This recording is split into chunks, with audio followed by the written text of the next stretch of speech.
Hello guys, welcome to another video of stock market friends. Highness micro electronics limited guys, एक upcoming IPO आज के दिन open हो रहा है। जानेंगे complete analysis, business model, financial condition, performance, GMP कितना चल रहा है, लिस्टिंग कितना मिलेगा, अप्लाई करिए या फिर नहीं, फाइनल डिसीजन क्या है, इन सभी पॉइंट्स को डिस्कस करेंगे। और ये कोई रिकमेंडेशन वीडियो नहीं, इसलिए जो भी फाइनल डिसीजन होगा अपने रिस्क पर लीजिएगा। चलिए फ्रेंड्स, वीडियो को स्टार्ट करते हैं। और गाइज आईपीओ जो है 24 को ओपन हो रहा है आज के दिन। 27 मार्च को क्लोज किया जाएगा। 3 डे आईपीओ, 2 अप्रैल का लिस्टिंग डेट, 10 रुपीज का फेस वैल्यू, 114 टू 120 रुपीज पर शेयर की प्राइस बन, 1200 शेयर की lot size, fresh capital OFS का कॉम्बिनेशन है।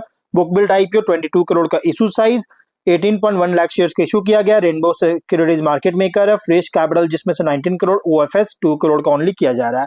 बीएसई एसएमई प्लेटफॉर्म पर लिस्टिंग किया जाएगा। अलॉटमेंट डेट 30 मार्च का, 1 अप्रैल को रिफंड रिलीज किया जाएगा। शेयर्स डिमैट अकाउंट में क्रेडिट होगा।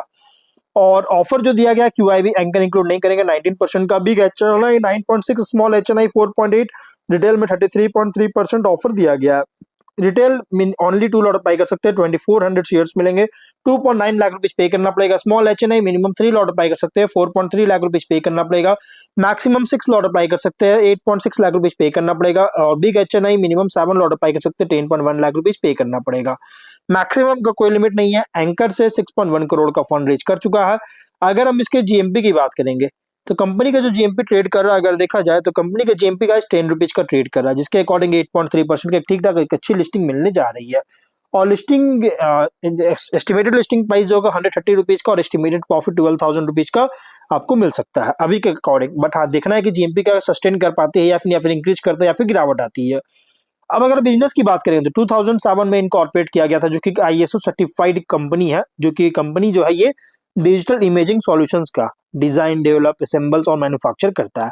2 main type of products offer करता है, जिसमें फर्स्ट है ऑफ द सेल्फ प्रोडक्ट्स, जो कि इंक्लूड है फ्लैट पैनल डिस्प्लेस जैसे TFT LCD modules, display controllers, electroluminescent and vacuum fluorescent displays, touch screen, cable assemblies, harnesses, backlight drivers and inverters, display enhancement solutions provide करता है।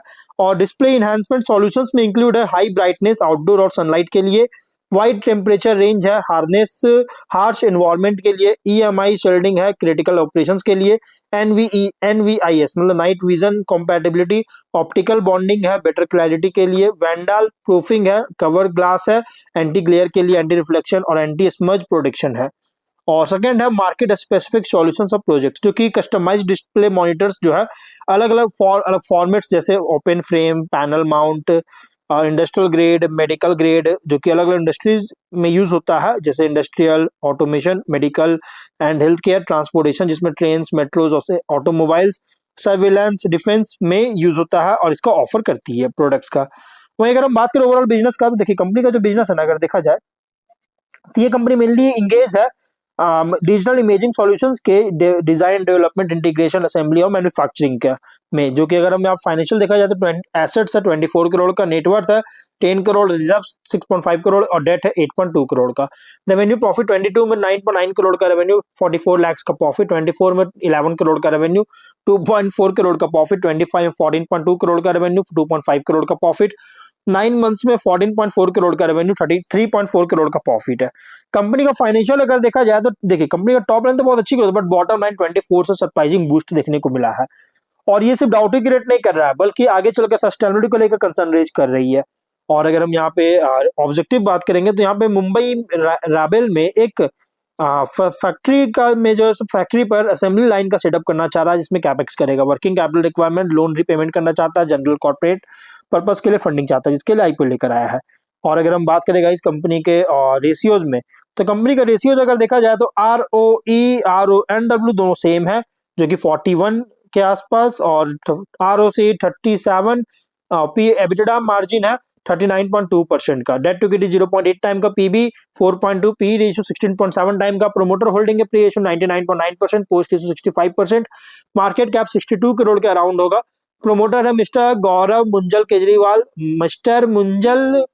Doctor गौरव मंजुल केजरीवाल और mister मंजुल Kumar Kejriwal, Mrs श्रुति गौरव केजरीवाल इसके promoter है।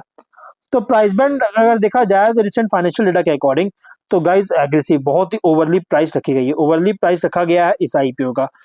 अब देखिए mainly company जो है ना, यहाँ पे अगर देखा जाए तो मेनली कंपनी जो रेवेन्यू जनरेट करता है, देखिए रॉ मटेरियल्स इंपोर्टेड बहुत ज्यादा डिपेंड है, लगभग 89.7% का, और मेनली चाइना से ही जनरेट करता है।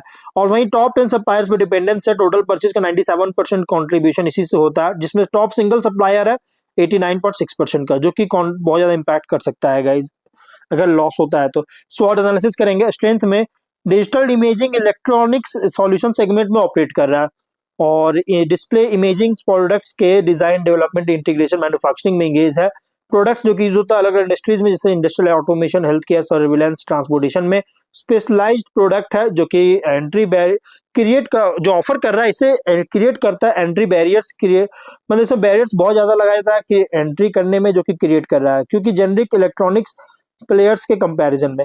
स्ट्रॉन्ग टेक्निकल कैपेबिलिटी है डिस्प्ले सिस्टम्स और एम्बेडेड इलेक्ट्रॉनिक्स में, और asset light and scalable business model है टेक्नोलॉजी सेक्टर्स के साथ।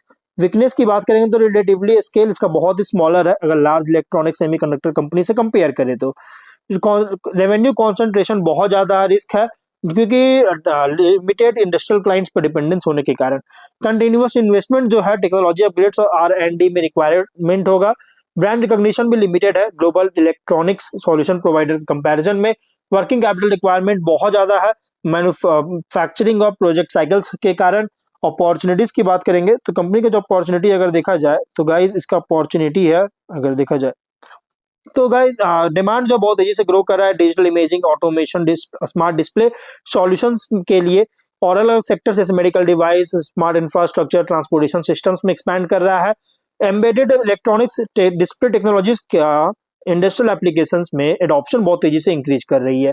ग्लोबल इलेक्ट्रॉनिक्स ऑटोमेशन मार्केट में एक्सपोर्ट अपॉर्चुनिटीज मिल रही है, और प्रोडक्ट पोर्टफोलियो को हायर वैल्यू टेक्नोलॉजी सॉल्यूशंस में एक्सपैंड करने का स्कोप है कंपनी के पास। थ्रेट की बात करेंगे तो कंपटीशन बहुत ज्यादा इंटेंस है लार्ज इलेक्ट्रॉनिक्स टेक्नोलॉजी कंपनी से। रैपिड टेक्नोलॉजिकल चेंजेस के कारण फ्रीक्वेंट अपडेट्स, इनोवेशन बहुत ज्यादा रिक्वायरमेंट हो सकता है, और सप्लाई चेन डिस्ट्रप्शन अगर होता है इलेक्ट्रॉनिक कंपोनेंट्स में तो प्रोडक्शन को इम्पैक्ट कर सकता है। इकोनॉमिक स्लो डाउन अगर होता है तो इंडस्ट्रियल कैपेक्स को अफेक्ट करेगा, जिससे डिमांड को रिड्यूस हो सकता है। और डिपेंडेंस जो है बहुत ज्यादा इंपोर्टेड कंपोनेंट्स पर, जिससे कॉस्ट स्ट्रक्चर को अफेक्ट कर सकती है। पीयर कॉन्टेक्स्ट की बात करेंगे तो लार्ज इलेक्ट्रॉनिक सेमीकंडक्टर कंपनी से कंपेयर करेंगे तो ये ऑपरेट हो रहा है एज अ निश digital imaging and display solutions provider. वही मिड टियर इलेक्ट्रॉनिक्स फर्म से अगेंस्ट अगर देखा जाए तो ये compete करता है स्पेशलाइज्ड सॉल्यूशंस, कस्टमाइजेशन कैपेबिलिटी और टेक्निकल एक्सपर्टाइज पर।